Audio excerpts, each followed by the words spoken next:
ধান কাটার সময় কি কি ক্ষতি হতে পারে? ধান কাটার কাজ দেখতে সহজ মনে হলেও এই সময় অনেক মানুষ নানা সমস্যায় পড়েন। বিশেষ করে গ্রামের মানুষ ধান কাটার সময় অনেক কষ্ট করেন, কিন্তু কিছু ক্ষতির দিক অনেকেই জানেন না। ধান কাটার সময় যে সমস্যাগুলো হতে পারে: ১. কোমর ও পিঠে ব্যথা।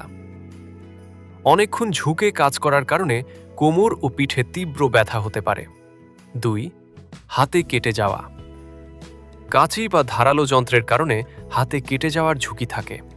৩. রোদে শরীর দুর্বল হয়ে যাওয়া। অনেকক্ষণ রোদে কাজ করলে শরীর ক্লান্ত ও দুর্বল হয়ে যেতে পারে। ৪. চুলকানি বা অ্যালার্জি। ধানের খড় বা ধুলাবালির কারণে শরীরে চুলকানি বা অ্যালার্জি হতে পারে। ৫. শ্বাসকষ্টের সমস্যা। ধানের ধুলা অনেক সময় শ্বাস নিতে সমস্যা তৈরি করতে পারে। কিভাবে সতর্ক থাকবেন? ১. পর্যাপ্ত পানি পান করুন। গরমে কাজ করলে বেশি বেশি পানি পান করা জরুরি। ২. হাত পা সুরক্ষিত রাখুন।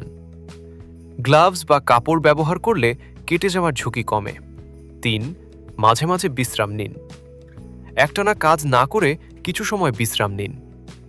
আপনার এলাকায় কি ধান কাটা শুরু হয়েছে? কমেন্টে আপনার জেলার নাম লিখুন।